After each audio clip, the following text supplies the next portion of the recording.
তোমাদের পিডিএফ এর প্রথম পার্টটায় চলে যাও। প্রথম আমি লেফট সাইড ধরে লিখবো এখানে। প্রথম পার্টটায় চলে যাও, প্রথম পেজে পিডিএফ এর প্রবলেম নাম্বার যেটা আছে দেখো, prove that horizontal range is same when angle of projection is greater than 45 by a certain value and less than 45 by a less certain value। ঠিক আছে, বোঝা যাচ্ছে? ধরো দুটো প্রজেকশনের পিকচারাইজেশনটা কি হবে, প্রজেকশনটা এই ক্ষেত্রে কত, এই অ্যাঙ্গেলটা কত, ধরো 45 ডিগ্রি প্লাস আলফা, এই অ্যাঙ্গেলে ছোড়া হয়েছে। ঠিক আছে, আরেকটা স্যার বলছি যে ওই এসসিআরসিপি ওইটা বললে ওইটাতে পুরো ওই ব্যাকাই আসছে, না, মানে মোটর রোডেরটা ভুল করেছি আর কি। এসটিআরসি এসটিআরসি মানে এটা তোমাদের সবার জন্য করে। এবার ধরো 45 ডিগ্রি, সোহিনী বুঝতে পারছো, আদার একটা প্রজেক্টাইল নিয়ে 45 প্লাস আলফা এতে ছোড়া হয়েছে, আরেকটাকে কি 45 মাইনাস আলফা। এর একটা এক্সাম্পল বলো তো কি হতে পারে। ধরো এইটাকে তুমি 60 ডিগ্রিতে ছুঁড়েছো আর এইটাকে ছুঁড়েছো 30 ডিগ্রিতে, বোঝা যাচ্ছে? মানে কি, এই ক্ষেত্রে আলফা কত, 15, এই ক্ষেত্রেও আলফা। অঙ্কটাকে, প্রবলেমটাকে ফিজিক্যালি বোঝো। মানে কি, এই ক্ষেত্রে 45 এর থেকে 15 ডিগ্রি অ্যাঙ্গেল বেশিতে ছুঁড়েছে, আর এই ক্ষেত্রে 45 এর থেকে 15 ডিগ্রি অ্যাঙ্গেল কমে ছুঁড়েছে। বুঝতে পেরেছো all of you? Shubhrajit and Sayan, Sayan বুঝতে পেরেছো? কোশ্চেনটা দেখো এখানে, এই এক্সাম্পল কোশ্চেনটাই বলে দেখো, greater than 45 degree by A value and less than 40 by A value, এই দুই ক্ষেত্রে সেম রেঞ্জ হবে, হরাইজন্টাল রেঞ্জ হবে, এটা বলতে চেয়েছে। তো দেখো 60 ডিগ্রি, একটা এক্সাম্পল টাইম বোঝাম। 60 ডিগ্রি মানে কি, গ্রেটার দেন 45 বাই কত, 15 ডিগ্রি। আর 30 ডিগ্রি মানে কি, less than 45 by 15 degree. Clear? Sayan, Sayan বোঝা গেছে? আর সোহিনী? তো এই ক্ষেত্রে 45 plus alpha and 45 minus alpha, এই দুই ক্ষেত্রে আমার হরাইজন্টাল রেঞ্জ কত হচ্ছে সেটা দেখতে হবে। সেটা যদি ইকুয়াল হয়ে যায় তার মানে আমার এটা প্রুফ হয়ে গেল। এইটা থিওরির মতো মনে রাখবে, বলে দিচ্ছি সবাইকে। তো দেখো, যদি 45, এটা হচ্ছে কেস নাম্বার 1, এটা হচ্ছে কেস নাম্বার 2। তো কেস নাম্বার 1 এ 45 ডিগ্রি প্লাস আলফা হলে হরাইজন্টাল রেঞ্জ ফর থিটা কি জানো ফর্মুলা, হরাইজন্টাল রেঞ্জের একটু আগে করলাম, U square sine 2 theta by G, এটাই ছিল হরাইজন্টাল রেঞ্জ। তো এই ক্ষেত্রে এক নম্বর ক্ষেত্রে কত হচ্ছে, R is equal to you square sign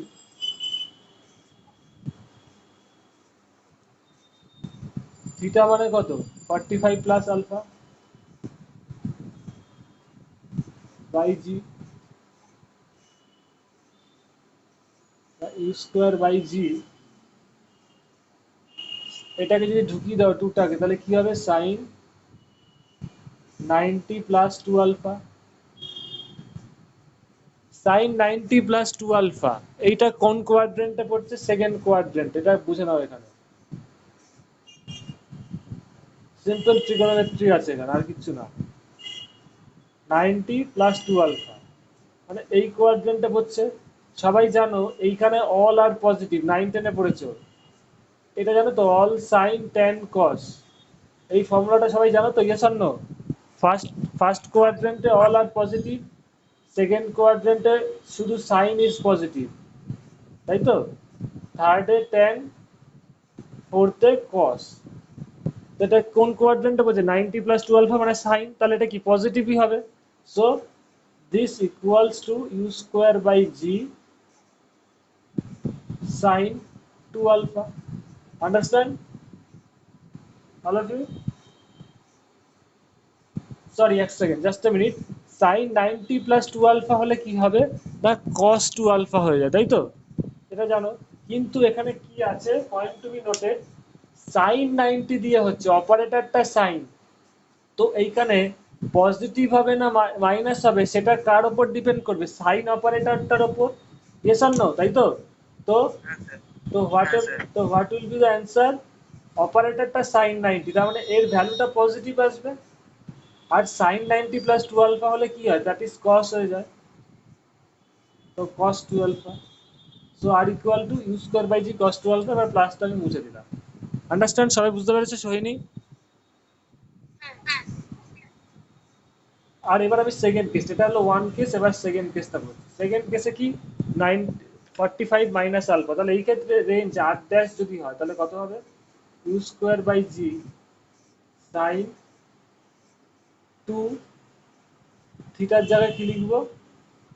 45 minus alpha, মানে এটা দাঁড়াবে u square by G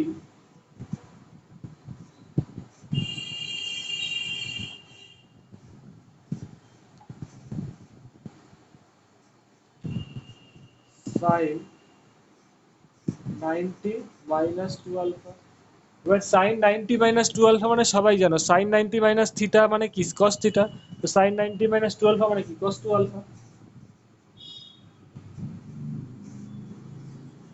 so R dash becomes u square by g cos 2 alpha. এটাকে এক নম্বর ইকুয়েশন নাম দাও। আর আর যেটা বেরিয়েছে এটাকে দু নম্বর ইকুয়েশন নাম দাও। তাহলে কি আছে? From 1 and 2 you find R equal to R dash equal to you square by g cos 2 alpha. মানে দেখতে পাচ্ছ তো R equal to R dash মানে দুই ক্ষেত্রেই হরাইজন্টাল রেঞ্জটা সেম হলো। সেটাই তো চেয়েছে, তাই না? দেখো কোশ্চেনে কি বলেছে? প্রুভ দ্যাট, কোশ্চেনে কি বলেছে? Prove that horizontal range is same when angle of projection is greater than 45 by certain value is and less than 45 by the same value is same. Understand? তাহলে কোশ্চেনের সাথে এটা মিললো। All of you understand? বুঝতে পেরেছো Sohini and Sayan? এই জিনিসটাকে না সবসময় থিওরি হিসেবে মনে রাখবে। এই এক্সাম্পলটা দিয়ে বুঝিয়ে দিলাম, তাই তো? এইবার নিটে বা জয়েন্টে কি ধরনের কোশ্চেন আসতে পারে বলো তো? এই এই কনসেপ্টের উপর বেস করে এটা আমি মুছে দিচ্ছি, এটা সবার লেখা হয়ে গেছে, এটা আমি মুছে দিচ্ছি। এই মেন ক্যালকুলেশনটা মুছে দিচ্ছি, শুধু এই জিনিসটা থাকছে আর ইকুয়াল টু আর ড্যাশ, এই তলার জিনিসটা থাকছে। এই দুই ক্ষেত্রেই তোমার সেম রেঞ্জ এসছে। ধরো বললো, খুব মন দিয়ে শুনবে, এটা অনেকে অনেক কিছু ক্যালকুলেশন করবে কিন্তু একটা এই কনসেপ্টের উপর বেস করেই অঙ্ক হয়ে যাবে। ধরো কোনো পার্টিকেলকে কেউ দাও 75 ডিগ্রি অ্যাঙ্গেলে ছুঁড়েছে, ঠিক আছে? আর একজন 75 মানে একটু বেশি হবে, দাঁড়াও, 75 ডিগ্রি অ্যাঙ্গেলে ছুঁড়েছে যে কোনো একটা ভেলোসিটিতে ইউ।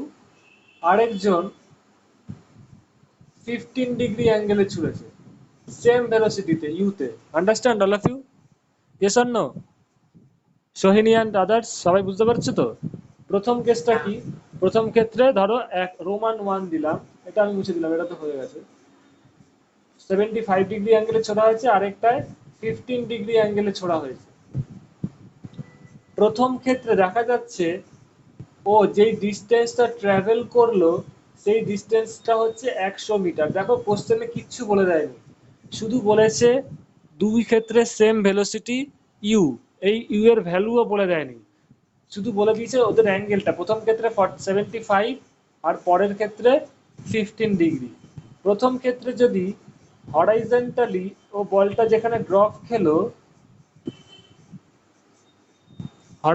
এটা প্রজেক্টাইলটা যেখানে ড্রপ খেলো সেটা এই পয়েন্ট আর এই পয়েন্টের মধ্যে ডিস্টেন্স যদি 100 মিটার হয়, তাহলে এই ক্ষেত্রে স্টার্টিং পয়েন্ট আর এন্ডিং পয়েন্টের distance 100 metre.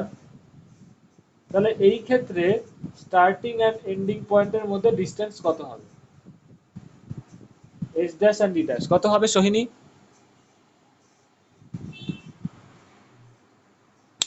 Any one of you please give answer. Shubhra, Sayan, Sayan বুঝতে পারছো? সায়ন হ্যালো, সায়ন একটু জোরে রেসপন্স দেবে। কত হবে? প্রথম ক্ষেত্রে 75 ডিগ্রিতে ছোড়া হয়েছিল, 100 মিটার ডিস্টেন্স গেছে। পরেরটায় 15 ডিগ্রিতে ছোড়া হয়েছে একই ভেলোসিটিতে। তাহলে পরের ক্ষেত্রে কোশ্চেনটা আরেকবার রিপিট করুন। প্রথম ক্ষেত্রে 75 ডিগ্রি অ্যাঙ্গেলে ছোড়া হয়েছিল ইউ ভেলোসিটিতে, ও এখান থেকে 100 মিটার দূরে গিয়ে পড়েছিল। আর সেকেন্ড ক্ষেত্রে 15 ডিগ্রি অ্যাঙ্গেলে ছোড়া হয়েছে। এই ক্ষেত্রে কত মিটার দূরে গিয়ে পড়বে? সোহিনী, এত দেরি হচ্ছে কেন? সোহিনী আর শুভ্রজিৎ, হ্যাঁ বলো। সোহিনীর কথা খুব আস্তে আসছে, তোমার কোনো সেটিংসে সমস্যা হচ্ছে। করছো?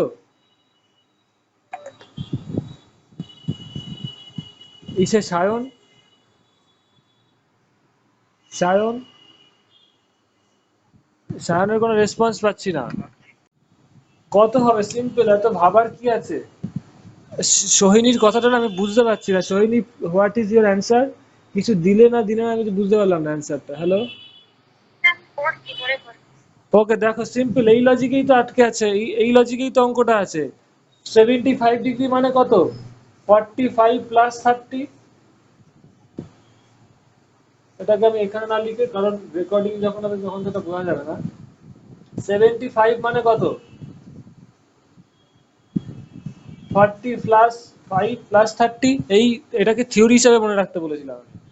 30 ডিগ্রি। আর 15 মানে কত? 45 - 30। তার মানে কি? 75 ডিগ্রি মানে কি? 45-এর থেকে 30 ডিগ্রি অ্যাঙ্গেল বেশি। 15 মানে 45-এর থেকে 30 ডিগ্রি অ্যাঙ্গেল কম। এই থিওরিটা কি বলছে? 45-এর থেকে বেশি অ্যাঙ্গেলে ছুললে, যতটা বেশি অ্যাঙ্গেলে ছুললে যতটা যাবে, তার থেকে ঠিক ততটা কম অ্যাঙ্গেলে ছুললেও সেম ডিস্টেন্স যাবে। Yes or no? তার মানে এই ক্ষেত্রে 100 মিটার ডিস্টেন্স যাবে। এইখানে ভাবনা চিন্তার ক্যালকুলেশনের কোনো গল্প নেই। এইটা যে থিওরি হিসেবে করলে, এবং বললাম এটাকে সবসময় মনে রাখবে থিওরি হিসেবে, it is as a theory law. তাহলে এটা সবাই বুঝতে পেরেছো? ঈশ্বর না শুভ্রজিৎ অ্যান্ড আদার্স, বোঝা গেছে? সায়ন অ্যান্ড সোহিনী, বোঝা গেছে সোহিনী? একদম এই লজিকে, এখানে কোনো ক্যালকুলেশনের গল্প নেই। যারা থিওরি করবে তারাই একদম পরিষ্কার বুঝে যাবে। এবার নেক্সট প্রবলেমে দেখো, নেক্সট প্রবলেম কি বলেছে এটা সবার কথা শোনা যাচ্ছে না। সোহিনী অ্যান্ড শুভ্রজিৎ শুনতে পাচ্ছ? সোহিনী অ্যান্ড সায়ন, ওকে। যার অসুবিধা হচ্ছে তাহলে দেখো, next problem. Two bombs 5 kg and 10 kg are thrown from a cannon with the same velocity in the same direction. Which bomb will reach? Which bomb will reach the ground first? দুটো bomb, একটা 5 KG আর একটা 10 KG, দুটোকেই same ভেলোসিটিতে ছোড়া হয়েছে, in the same direction. দুটোকে same ভেলোসিটিতে same ডিরেকশনে ছোড়া হয়েছে। কোনটা আগে পৌঁছাবে? দেখো, both the bombs will reach the ground simultaneously because time of flight does not depend upon the mass of the projectile. Time of total ফ্লাইটটা কত এসেছিল? 2u sin theta by g। Yes or no?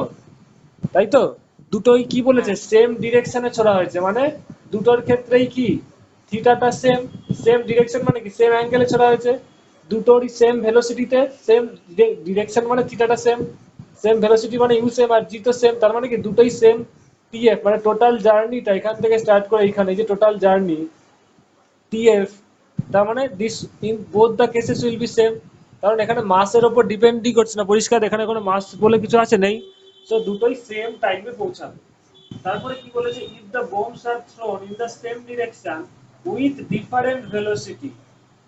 যদি দুটোকে, second কেসে বলছে যদি different ভেলোসিটিতে ছোড়া হতো তাহলে কি হতো? অবভিয়াসলি ডিফারেন্ট ভেলোসিটিতে ছোড়া হলে, ভেরি ইন্টারেস্টিং দেখো, ডিফারেন্ট ভেলোসিটিতে ছোড়া হলে ডিফারেন্ট টাইম লাগবে, তাই তো? Yes or no?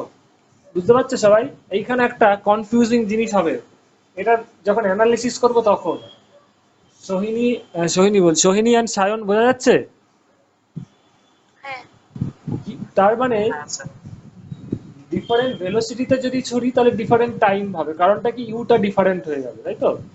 তো এখানে খুব মন দিয়ে দেখো, যার ভেলোসিটি বেশি, এখানে দেখো পরিষ্কার, t f is equal to 2u sin theta by g. এই ফর্মুলাটা আবার লিখছি আমি।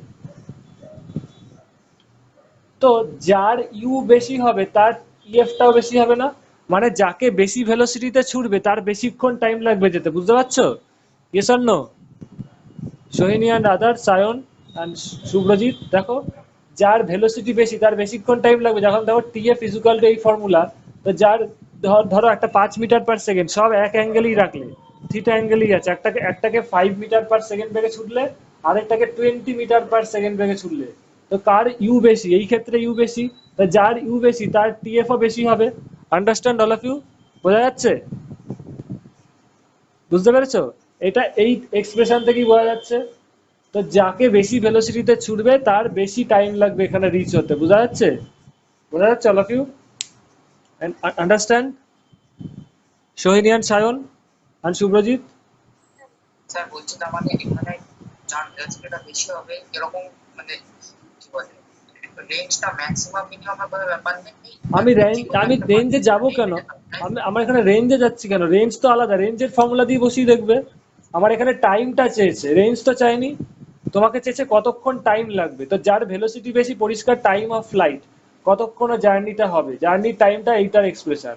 রেঞ্জের ফর্মুলাটা আলাদা, u R equal to you square by g sine two theta. তো রেঞ্জের ক্ষেত্রেও যার ভেলোসিটি বেশি বেশি টাইম লাগবে, বেশি রেঞ্জ হবে, বোঝাই যাচ্ছে। আর ইজুকাল টু জানো রেঞ্জের ফর্মুলাটা, এই অঙ্কে তো রেঞ্জ নেই, তার রেঞ্জকে কেন টেনে আনছো? U square by g sine two theta. তো যার ভেলোসিটি বেশি হবে তার রেঞ্জে বেশি হবে, ঠিক আছে, কিন্তু তার সাথে টাইমের কেন রিলেশনটা তুমি রিলেট করছো? এখানেই তো গোলাবে, এখানেই তোমার একটা অঙ্কের সাথে আরেকটা অঙ্ক গুলিয়ে যাচ্ছে। এই জন্য যেটা নেই সেটাকে don't try to put that in this problem, okay? তুমি বললে, যখন বলে দিলাম ভেলোসিটি বাড়লে তার রেঞ্জও বেশি হবে, কিন্তু এটার সাথে এটাকে লিঙ্ক করবে না, তাহলেই কিন্তু মহা মুশকিল, পরীক্ষায় গিয়ে রং অ্যান্সার হয়ে যাবে। তো বোঝা যাচ্ছে সোহিনী অ্যান্ড সায়ন? তো যার ভেলোসিটি বাড়বে তার টাইম অফ ফ্লাইটটাও বেশি হবে, বোঝা গেছে? এই কনসেপ্টটার ওপর সোহিনী, বোঝা গেছে? এই কনসেপ্টটার ওপর ভেরি ইন্টারেস্টিং একটা প্রবলেম হয়, যেটা জয়েন্ট অ্যান্ড নিটে পরিষ্কার আসতে পারে। ধরো একটা 5 কেজি মাসের বডি, আর এটা 10 কেজি মাসের বডি, বা আগে আমি সমান মাসই দিই, দুটোই 5 কেজি দিই, বা কোনো মাসই দেয়নি, কিছু দরকার নেই বলার, মাস দিয়ে বেকার। একটা বলকে 5 মিটার পার সেকেন্ড বেগে ছোড়া হয়েছে, ঠিক আছে? আরেকটা বলকে 10 মিটার পার সেকেন্ড বেগে ছোড়া হয়েছে, ঠিক আছে? এই বলটা ধরো 10 মিনিট সময় লেগেছে বা 10 সেকেন্ড সময় লেগেছে এইখানে গ্রাউন্ডে পৌঁছাতে, রেঞ্জটা এখানে স্টার্ট করে এন্ডে পৌঁছাতে 10 সেকেন্ড সময় লেগেছে। ও 10 মিটার পার সেকেন্ড বেগে ছুটেছে, তাহলে ওর ক্ষেত্রে আগে বলো টাইমটা বেশি লাগবে না কম লাগবে? সোহিনী বলো, সোহিনী বলো। বেশি লাগবে, কারণ t f is proportional to u, t f is equal to u sine theta to u sine theta by g. তো যার ইউ বেশি তার টিএফও বেশি হবে। ক্লিয়ার? বোঝাই যাচ্ছে? তো সবাই যেটা, এখন তো খুব সোজা লাগছে, কিন্তু সবার যেটা পরীক্ষা হলে গিয়ে কনফিউজ হয়ে যায়, যার ভেলোসিটি বেশি তার তো কম টাইম লাগার কথা না, এটা মনে হয় তো? Yes or no, Sohini and others, তাই তো? জিজ্ঞেস করতাম। কারণ এটা তো হবে না, কারণ এটা তো হবে না, কারণ কি? তোমার ফর্মুলা কি আছে? ফর্মুলার সাথে টাইমের সাথে ভেলোসিটি রিলেশন তো এখানে পরিষ্কার বলে দিয়েছে। তো তোমাকে তো এই রুল ফলো করে যেতে হবে, ইয়েস অর নো? তো যার ভেলোসিটি বেশি হবে তার টাইম বেশি হবে। আর তোমাদের ওই কনসেপ্ট, ওই থিওরি কেন খাটবে না? কারণটা হচ্ছে তোমাদের ওই ফর্মুলা তখনই খাটতো যার বেশি ভেলোসিটি তার কম সময় লাগবে। এটা কখন হতো? যখন ডিস্টেন্সটা সব সেম থাকতো। ধরো একটা গাড়ি এ থেকে বি স্টেশনে যাচ্ছে 40 মিটার পার সেকেন্ড, আরেকটা সেম গাড়ি 80 মিটার পার সেকেন্ড বেগে যাচ্ছে, ওর বেশি ভেলোসিটি। আরেকটা গাড়ি ধরো, একটা, এটা এক্স ট্রেন, এটা ওয়াই ট্রেন, ওয়াই ট্রেনটার কম সময় লাগবে এ থেকে বিদে যেতে, যেহেতু ওর ভেলোসিটি বেশি। এটা কেন হবে? Because their distance is fixed, তাই তো? Yes or no? কিন্তু এই ক্ষেত্রে কি গল্পটা হচ্ছে? ভেলোসিটি বাড়ছে, তার সাথে কি রেঞ্জটাও তো বাড়ছে, রেঞ্জের ফর্মুলা কি? U square sine theta by জি।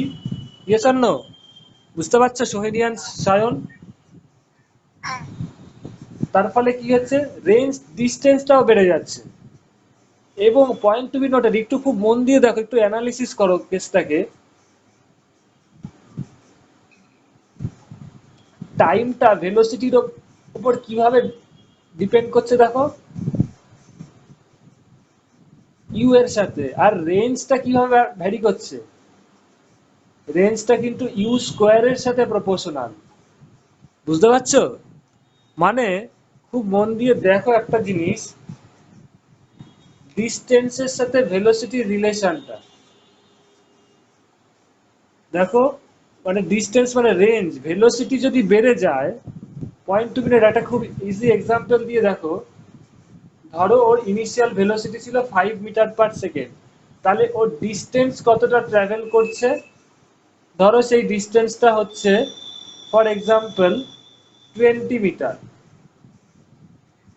যে কোনো একটা, ফর এক্সাম্পল এক্স মিটার, ধরো এক্স মিটার, আমি এবার এগুলো মুছে দিচ্ছি। এবার যখন ওর ভেলোসিটি 10 মিটার/সেকেন্ড হলো, তার মানে কি এটা ডবল হয়ে গেল। মানে এটা যদি ইউ হয়, এটা 2u হয়ে গেল। তো 2u হয়ে গেলে ও কতটা ডিস্টেন্স যাবে দেখো। ওর ক্ষেত্রে রেঞ্জ, এই ক্ষেত্রে রেঞ্জ কত ছিল, এক্স ইকুয়াল টু, এটা হচ্ছে রেঞ্জ, এক্স ইকুয়াল টু, এটা যদি ইউ বলো, u square sine theta by g, এটা হচ্ছে রেঞ্জ। সেকেন্ড ক্ষেত্রে ও রেঞ্জ যদি এক্স ড্যাশ হয়, মানে কতটা ডিস্টেন্স যাবে, 2u হয়ে গেছে, ভেলোসিটি ডবল হয়ে গেছে, মানে 2u এর whole square sine theta by g. তাহলে কতটা ডিস্টেন্স যাবে, 4u square sine theta by g. বুঝতে পারছো ও কতটা ডিস্টেন্স গেল, 4u square sine theta by g. তাহলে প্রথম ক্ষেত্রে ও ডিস্টেন্স গেছিল u square sine theta by g, যখন ওর ভেলোসিটি ছিল ইউ। আর দ্বিতীয় ক্ষেত্রে যখন ওর ভেলোসিটিটা 2u হয়ে গেল, তখন ও কতটা ডিস্টেন্স যাচ্ছে, 4u square sine theta by g. বোঝা যাচ্ছে yes or no Sohini?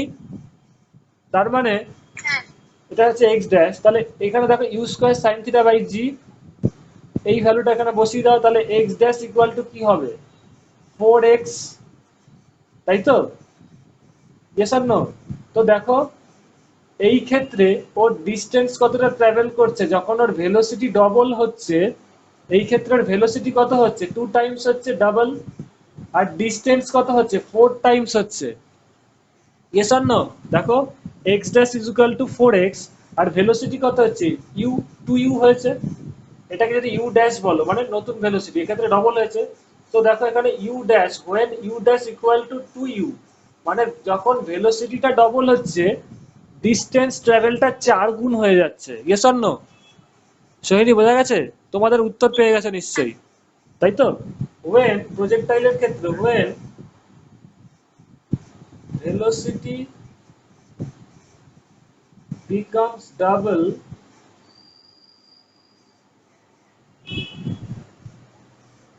distance traveled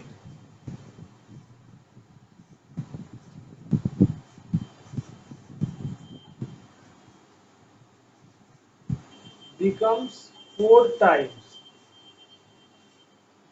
So time of travel increases when velocity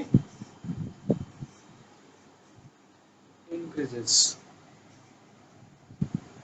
Like when velocity becomes double, distance traveled becomes 4 times. So time of travel increases when velocity increases. এইটা হচ্ছে একটা example দিয়ে আমি বোঝালাম। দেখতেই পাচ্ছ যখন ভেলোসিটিটা ডবল হচ্ছে, ডিস্টেন্স ট্রাভেলটা 4 গুণ হয়ে যাচ্ছে। তার ফলে কি হচ্ছে, টাইম অফ ট্রাভেল ইনক্রিজেস। বোঝা গেছে সোহিনী? সোহিনী বোঝা গেছে? হ্যাঁ স্যার। অ্যান্ড সায়ন, শুভ্রজিৎ, এই কারণে বাড়ছে তোমাদের ওই যে এবার নিশ্চয়ই বুঝতে পারছো আমার ভেলোসিটি ডবল হলে ডিস্টেন্সটা 4 গুণ হয়ে যাচ্ছে, মানে কি ডিস্টেন্সটা বেশি হারে বাড়ছে, তার ফলে এটা টাইমটা বেশি লাগছে। তো এই that is very important that when ধরো বললো একটা ভেলোসিটি ইউতে ছোড়া হয়েছে, ধরো বললো একটা anyhow 10 metre per second, এখান থেকে অনেক ধরনের কোশ্চেন হতো, 10 মিটার পার সেকেন্ড বেগের থিটা অ্যাঙ্গেলে ছোড়া হয়েছে বা 30 ডিগ্রি অ্যাঙ্গেলে ছোড়া হয়েছে, এই কনসেপ্টগুলো মাথায় রাখতে হবে। দেখা গেছে ও যেই পয়েন্টে রিচ করলো সেই পয়েন্টটার ডিস্টেন্স হচ্ছে 50 মিটার, আরেকটা জায়গায় সেম 30 ডিগ্রি অ্যাঙ্গেলে সেম জায়গাতেই ছোড়া হলো, ভেলোসিটিটা বলেনি, দেখা যাচ্ছে ও 100 মিটার গেছে বা ধরো বললো 110 মিটার গেছে বা 60 মিটার গেছে, তাহলে এই ক্ষেত্রে ভেলোসিটি বাড়বে না কমবে? এই ক্ষেত্রে 10 মিটার পার সেকেন্ড ছিল, 50 মিটার গেছে, এই ক্ষেত্রে 60 মিটার গেছে সেম অ্যাঙ্গেলে, তাহলে এই ক্ষেত্রে অপশানে দিয়ে দেবে 1 নম্বর অপশান, ওর ভেলোসিটিটা কত সেটা ইউতে ছুটেছে, ইউটা কত হবে, >10, <10, =10, এই তিনটের মধ্যে কোনটা হবে?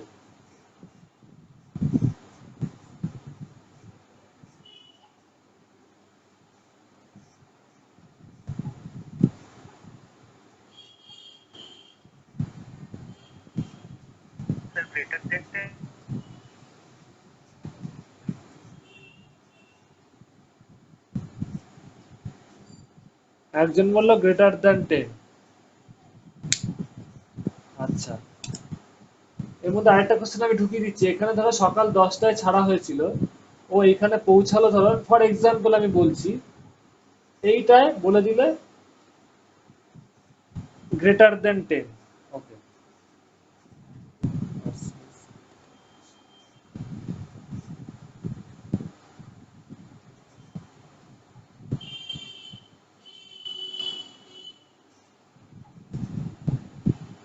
তাহলে সোহেনি বোঝা গেছে >10 হবে কেন?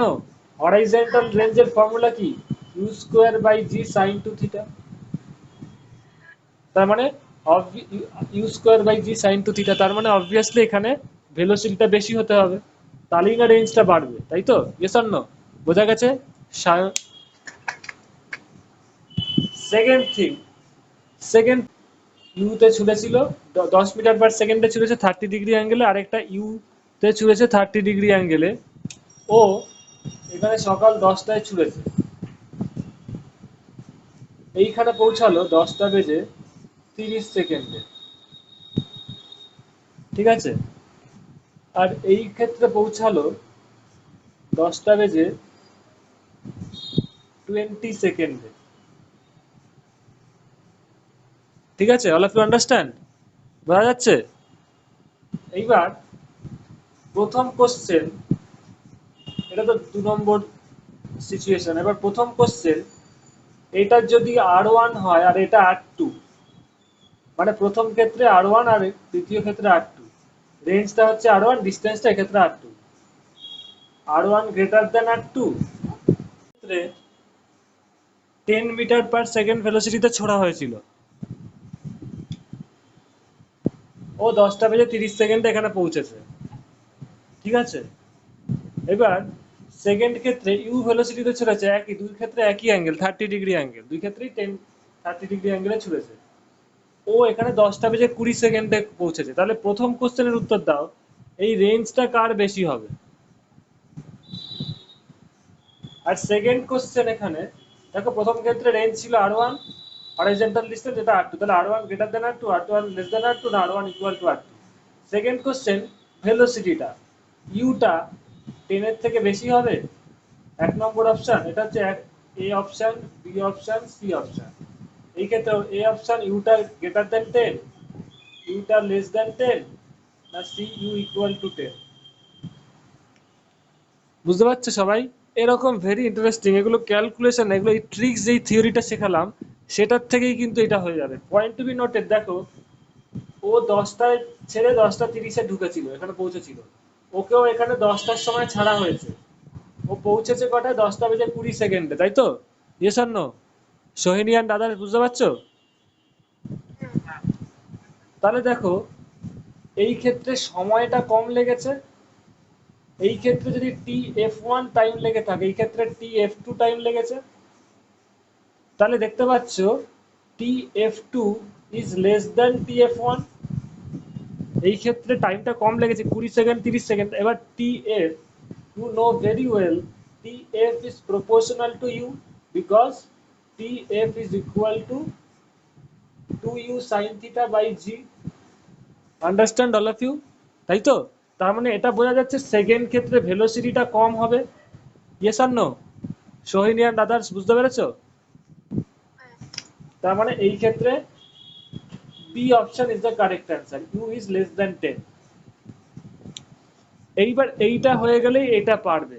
তো যার ভেলোসিটি কম তার রেঞ্জও কম হবে। Yes or no? Because you know r is equal to u square by g sin 2 theta। তো ওর ভেলোসিটি কম, তার মানে ওর রেঞ্জও কম হবে, মানে r2 is less than r1 হবে এখানে। Yes or no? বোঝা গেছে সোহিনী অ্যান্ড শুভ্রজিৎ, সায়ন? সায়ন, বুঝতে পেরেছো? যারা টপ র্যাঙ্ক করবে, ভালো রেজাল্ট করবে, তারা কিন্তু এই থিওরির বেসিক জিনিসটা মনে রাখতে হবে। বেসিক জিনিস তার মানে কি, দেখো তোমাদের বলে দিচ্ছি, কোশ্চেন সেটে ফার্স্টে কিন্তু এক্সামিনার এই কোশ্চেনটা রাখবে, সেকেন্ডে এই কোশ্চেন। তো তোমাকে চুজ করতে হবে, আগে এটা করবে তারপর এটা করবে, কারণ এইটার উত্তর লুকিয়ে আছে এইটার ওপর। বোঝা গেছে সায়ন, সোহিনী অ্যান্ড সায়ন? স্যার লাস্টটা কি বলে আরেকবার বলুন, রেঞ্জটা অ্যাকচুয়ালি খারাপ। লাস্ট লাস্টের দিকটা কি বলতে আরেকবার এইটা তো বলুন। বুঝেছো, u less than 10, u less than 10, এটা তো বুঝেছো? হ্যালো? হ্যাঁ এটা ঠিক আছে। হ্যাঁ এবার হ্যাঁ মনে যার ইউ কম, আর এবার রেঞ্জের সাথে ইউ এর কি relation? R is equal to u square by g sine two theta. তা যার ইউ কম তার রেঞ্জও কম হবে, তো r1টা কম হবে, মানে আর টু, মানে সেকেন্ড ক্ষেত্রে তোমার ইউ এর ভেলোসিটিটা কম, তার মানে এর ক্ষেত্রে রেঞ্জটাও কম হবে, because R is proportional to u square. যার ইউ কম তার রেঞ্জও কম হবে, তো অবভিয়াসলি পরেরটা রেঞ্জ কম হবে। বোঝা গেছে? Yes or no? হ্যাঁ হ্যাঁ হ্যাঁ ওই জন্য তার মানে এটার রেঞ্জ বেশি হবে, এটার রেঞ্জ কম হবে। সায়ন, বোঝা গেছে? আমি তাহলে আজকের ক্লাসটা এখানেই স্টপ করছি, অনেকটা হয়ে গেল। এরপরেও তোমাদের পিডিএফ এর সলিউশনগুলো সব আমি নেক্সট ক্লাসে করে দেবো। সবাই এখন এক লেভেলে চলে এসছো, সবাই এখন এটার এই ক্লাসের এক লেভেলে চলে এসছো প্রজেক্টাইলের, ঠিক আছে?